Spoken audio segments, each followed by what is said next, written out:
అందరికి నమస్తే. నేను మీ జర్నలిస్ట్ గొంగడి సీనన్న. మహేశ్వరం అంటే బీజేపీ, బీజేపీ అంటే మహేశ్వరం.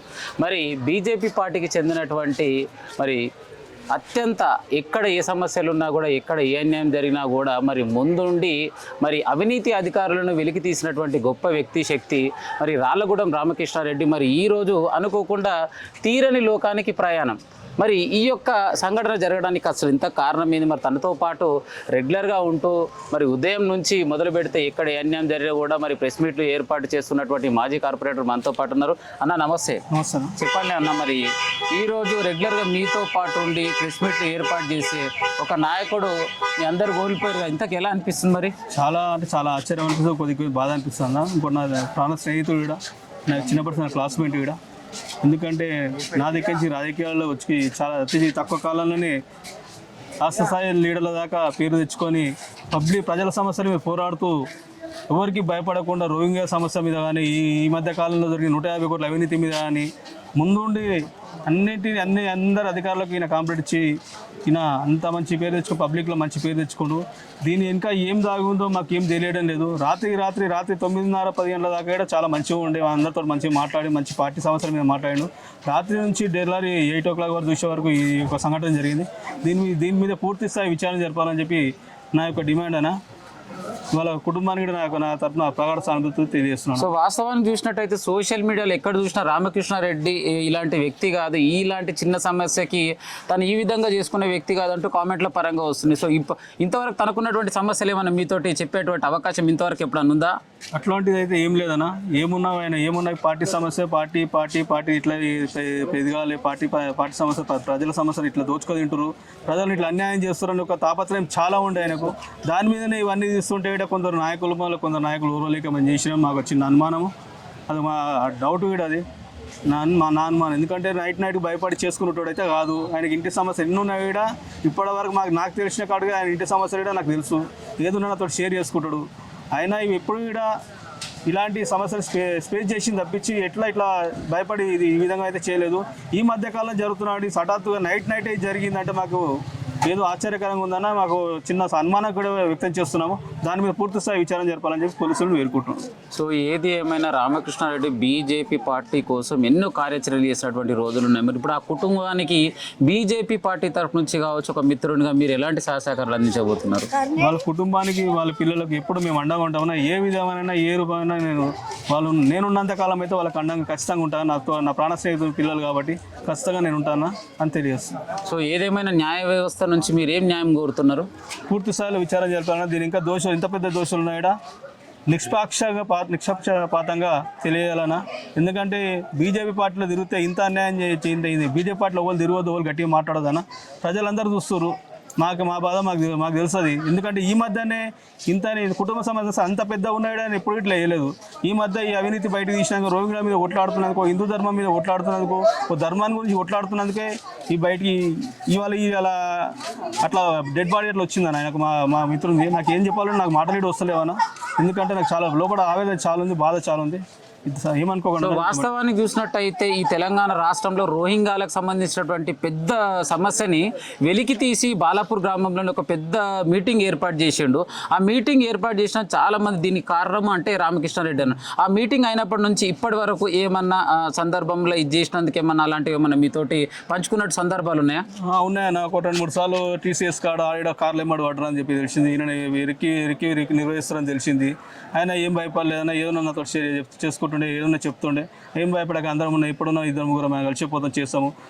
ఇవాళ అనుకుంటారు, వాళ్ళు ఏమనుకుంటారు, అవతల పాటు వాళ్ళు ఇది చేసిన మాకు అనుమానమే ఉంది. ఒకళ్ళు నిజమై తెలిస్తే, ఇది ఒకళ్ళు నిజమైతే మాత్రం ఒక రామకృష్ణారెడ్డి ఏంటంటే చేసి రేపటి సంది 100 మంది రామకృష్ణారెడ్డి బయటకు వెళ్ళి మీ యొక్క అవినీతిని, రోహింగ్యాల మీద ప్రతి ఒక్క దాని మీద మేము కొట్లాడడానికి రెడీ ఉన్నాము.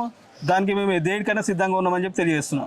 ఒక 20 సంవత్సరాలుగా చిన్నప్పటి నుంచి బీజేపీ పార్టీ తన ఇంటి పేరుని మలుచుకొని మరి ఒక బీజేపీ పార్టీ యువ నాయకుడుగా మరి ఉంటే ఈరోజు తనతో పాటు ఉన్నటువంటి ఒక మిత్రుడిని కోల్పోయినటువంటి రోజు. మరి తన మిత్రుని గురించి ఒక 2 విషయాలు అన్న. నమస్తే. మరి రాళ్ళగూడెం రామకృష్ణారెడ్డి అంటే మీ అందరికి ఒక మిత్రుడు అనొచ్చు, ఒక సోదరుడు అనొచ్చు.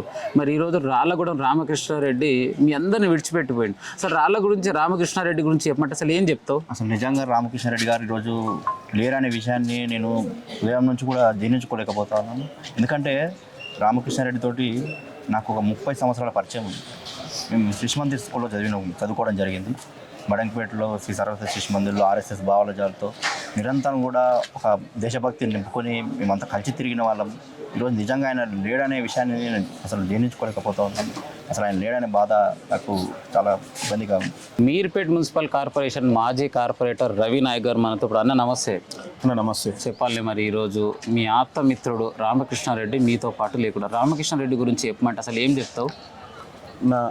అసలు ఆయన లేడని అయితే ఊహించలేని పరిస్థితి. ఎందుకంటే ఇవాళ చిన్న వయసులో నుంచి ఇంత పేరు తెచ్చుకొని ఏదైతే చిరకాలం మహానీయులు ఏదైతే అలాంటి వాళ్ళ స్థాయి నుంచి ఏదైతే వాళ్ళ పేరు ఇప్పటికీ చిరకాలం నిలిచిపోయిందో, మరి ఈరోజు ఈ బడంపేట కార్పొరేషన్లో కానీ మీర్పేట కార్పొరేషన్లో ఆ పేరు ఉంటాయి. ఎందుకంటే ఒక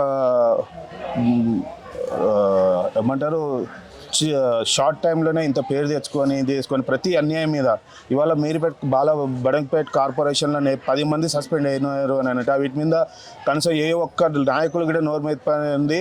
ఇవాళ రామకృష్ణ నోరు మెప్పినారు అని అంటే ఒక అన్యాయాన్ని ఎక్కడైతే అన్యాయం జరుగుతుందో, ఎక్కడైతే ఇది జరుగుతుందో దాన్ని ప్రజల సొమ్ము అన్యాయం జరిగిపోతుంది అని చెప్పేసి ఇవాళ దాని మీద పట్టు సాధించి ఇవాళ ఈరోజు వాళ్ళని సస్పెండ్ చేయడం జరిగింది. మరి దాని వెనుక ఉన్నటువంటి ఎవరు ఉన్నారు అని చెప్పేసి తీయాలని చెప్పేసి అనేది పోరాటం చేస్తున్న వ్యక్తి ఇవాళ ఇలాంటి ధైర్యం ఎవరు చేయలేనిది ఇలా రామకృష్ణ చేస్తున్నారంటే ఆయన యాజ్ అ గ్రేట్ పర్సన్, అంత ధైర్యం ఉన్న వ్యక్తి ఈరోజు ఇలా చనిపోయిందని అంటే జీర్ణించుకోలేకపోతున్నామన్నా.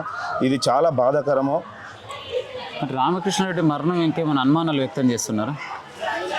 అంటే ఇక అది పోలీసు వాళ్ళు తేలాల్సి వస్తుంది. ఎందుకంటే అనుమానాలు రేకేస్తాయి. ఎందుకంటే ఇంత పెద్ద స్కామ్ 150 కోట్ల స్కామ్ జరిగింది, దాని మీద పోరాటం చేస్తున్నాడు. మరి ఆయన వాళ్ళే చేసే అధికారులే చేశారా లేకుంటే బయట వాళ్ళు ఎవరైనా చేశారా అనేది అనుమానం ఉంది ప్రజల్లో. ఇది పోలీసు వాళ్ళు నిగ్గు తెర్చాలి. ఎందుకనంటే పాపం ఇవాళ ప్రజల కోసము తన ప్రాణం ఇవాళ వాళ్ళ ఫాదర్ లేరు, వాళ్ళ పిల్లలు 3 ఆడపిల్లలు ఉన్నారు, వాళ్ళ భవిష్యత్తు ఏంటిది చూడకుండా, వాళ్ళ కుటుంబాన్ని గురించి చూడకుండా వాళ్ళ ప్రజల కోసం ఇవాళ తను పరలోకానికి చేరిపోయినంటే చాలా బాధాకరం అనిపిస్తుంది. బీజేపీ పార్టీ సీనియర్ నాయకులు కడారి జంగయ్య యాదవ్ గారు మనతో పాటు ఉన్నారు. నమస్తే. చెప్పాలి మరి ఈరోజు బీజేపీ పార్టీకి చెందినటువంటి యువ నాయకుడు మీ అందరిని విడిచి తీరని లోకాలు అసలు రామకృష్ణారెడ్డి గురించి చెప్పమంటే అసలు ఏం చెప్తావు? Ramakrishna Reddy good fighter. ప్రజా సమస్యలపైన కార్యకర్తలకు మనోధైర్యాన్ని ఇచ్చి సమస్యలను వెలికి తీయడం, తనకు తానే సాటి. తాను చనిపోవడం మేము జీర్ణించుకోలేకపోతున్నాం. పార్టీకి తీరని లోటు. రామకృష్ణ చనిపోవడం అంటే మాకు ఇప్పటివరకు నమ్మకం లేదు. ఎందుకంటే అతను వెరీ స్ట్రాంగ్, మంచి ఫైటర్. అంటే కార్యకర్తలకు ఒక బూస్ట్ ఇచ్చేటువంటి నాయకుడు, మంచి బడంపేటలో ఉన్నటువంటి కార్యకర్త. రాబోయే రోజుల్లో మంచి నాయకుడు అయ్యే లక్షణాలతో కలిగి ఉన్నాయి. కానీ అది పూడ్చడం చాలా కష్టం. కానీ తన వెనుక ఎందుకు ఈ విధంగా ఈ సంఘటన జరిగిందనేది ఇంకా పూర్తిగా వివరాలు మాకు అందలేదు. ఏదో ఒక దీని వెనుక బలమైనటువంటి కారణం ఉంటుంది. మరి ఎవరైనా థ్రెటనింగ్ చేసి నువ్వు ఈ విధంగా చేయడం వల్ల బాగుండదు, నువ్వు మళ్ళీ ఈసారి చేస్తే ఏమన్నా చేస్తామని బెదిరించడం వల్లనో, లేకపోతే బ్లాక్మెయిల్ చేశా, లేకపోతే అతను మనోవిధంగా దెబ్బతిని ఆ విధంగా చేసుకోవడం జరిగిందా అనేది అనిపిస్తుంది. ఇంకో కోణంగా ఆలోచన చేస్తే చేసుకోవడం అనేది, ఎందుకంటే ఇంత బలమైనటువంటి వ్యక్తి ఇలాంటి పిరికి పందలాగా చేసుకోవటం అనేది నమ్మలేకపోతున్నాం. కాబట్టి ఏది ఏమైనా సరే పార్టీకి తీరని నష్టం. ఆ నష్టాన్ని ఎవరు పూరుస్తారనేది వెయిట్ చేద్దాం. ప్రజలలో ఈ సమస్యలు ప్రజలకు దగ్గరగా ఉండి సమస్యలు ప్రభుత్వం దృష్టికి తీసుకెళ్లడంలో తనకు తాను సాటి అని చెప్పడం జరుగుతుంది. అతని చనిపోవడం వల్ల తీరని బాధ, ఆ కుటుంబానికి ప్రగాఢ సానుభూతి పార్టీ తరఫున తెలియజేస్తూ, పార్టీ ఎప్పటికి కూడా ఆ కుటుంబానికి అండదండలుగా ఉంటూ రాబోయే రోజుల్లో ఆ కుటుంబానికి ఏ విధమైన కష్టం వచ్చినా ఒక రాష్ట్ర పార్టీగా ఈ ప్రాంతంలో ప్రతి కార్యకర్త కూడా ఇంటికి అండదండలుగా ఉంటామని చెప్పి